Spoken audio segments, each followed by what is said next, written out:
Hello everyone and welcome to another video Red Sparkle Art. I am your host Akai Hibana and today we will talk about Bijinga, depiction of beautiful women. Bijinga definition. Bijinga is a Japanese art subgenre of Ukiyo-e, which depicts beautiful women. Ukiyo-e describing idealized images of the courtesans wearing, or not, a vibrant display of cascading kimonos, or kabuki actors playing female characters, can be included in the Bijinga genre. Etymology of Bijinga.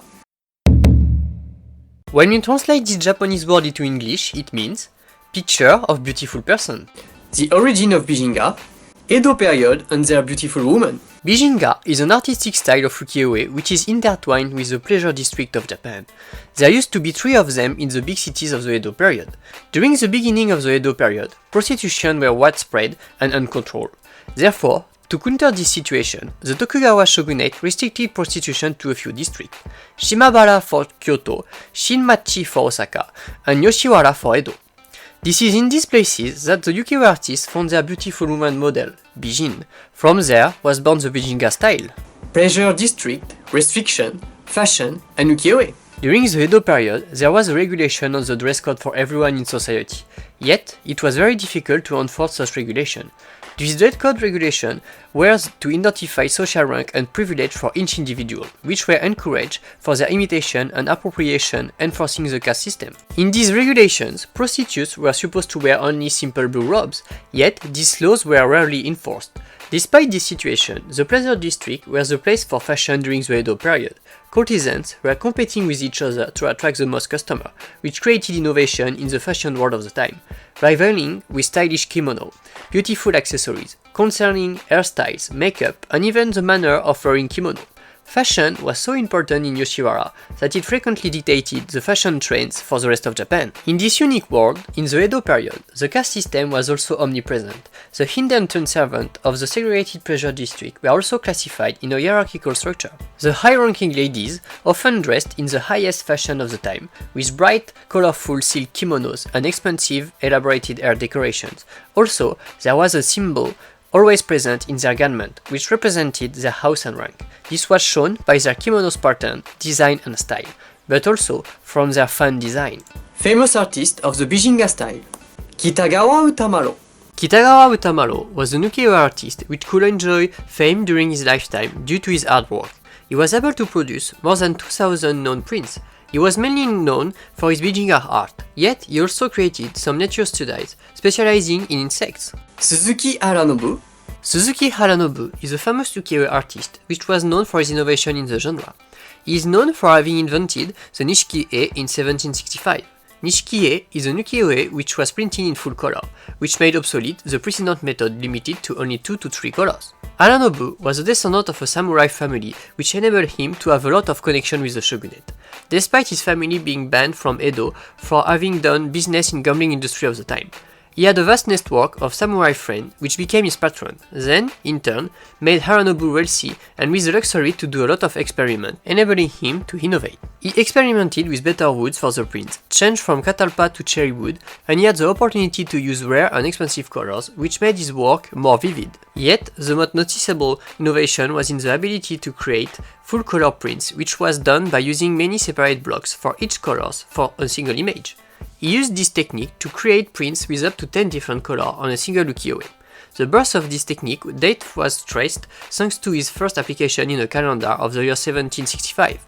Haranobu used his art in many different themes of the ukiyo-e genre, from classical poems to contemporary beauties. Shinsui Ito. Shinsui Ito was a ukiyo-e Japanese artist of the 20th century. He was a member of the Shin-katazome art movement and one of his main figures, which revitalized the traditional art after it began to decline with the advent of photography in the early 20th century. Shinsui was a famous and well-known figure in Japanese society. He won and received many awards during his lifetime. He was made into an intangible cultural property, Mukei Bunkazai, for his blockwork talent, which is the same as being nowadays a living national treasure. He also received the Order of the Rising Sun in 1970. Yoshu Shikanobu. Yoshu Shikanobu was a Japanese soldier at the beginning of the Meiji Restoration. During his youth, he fought battle in Hokkaido and he was recognized for his bravery. Afterward, he decided to pursue a career as an artist and went to become an ukiyo-e artist in Tokyo. Shikanobu was an ukiyo-e artist which has drawn a lot of different subjects. His work ranged from Bijinga, Kachoga, and Kabuki-e, as well as Japanese mythology and battle scenes. Shikanobu was an ukiyo-e master recognized for his Bijinga and women's fashion. In his work, we can find a variety of fashion from traditional clothing to western one. Also, the changes in women's coiffure and makeup over time, from the end of Edo period fashion style to the beginning of the Meiji period, exemplifying the concept of furu mekashi and ima mekashi. Uemura Shoen. Uemura Shoen was a female Japanese artist specializing in ukiyo-e. She has shown talent for art at a young age, and she knew fame at the age of 15. In 1890, she was exhibiting her work and winning awards in official art contests. Then the Duke of Connaught bought her art, the beauty of the Four Seasons, and it raised her to celebrity status. She is recognized for her new techniques in the Bijinga ukiyo-e style. She combined the theme of both no and women in a single composition. Our more famous piece of art is Jonomai, which is characterized by a strong feeling of majesty, with a large central figure against an empty background. She was the first woman to be awarded the Order of Culture for Jonomai, which became an important cultural property. Quote, "Never once did I paint a work with the expectation that it would be a fine work as long as the woman depicted was beautiful. My earnest hope is that all my works are like fragrant jewels, always with a sense of fresh purity, never with even a iota of the vulgar." End quote. Tori Kiyonaga. Tori Kiyonaga was a Japanese ukiyo-e artist of the Edo period in the Tori school. After the death of the Tori headmaster, he became the Tori school head. Kiyonaga was famous for his Bijinga style. He drew women very tall, seemingly fuller and more mature than his predecessor. Kiyonaga was adopted in the Tori family and was praised for his Bijinga beauty despite his heritage and upbringing being from the commoner class. Conclusion. Here you have it. I have presented to you some of the Bijinga artists, but there are a lot of them out there. Therefore, I have unpicked today's list. Thank you for watching, have a good day and see you in the next video. Poo!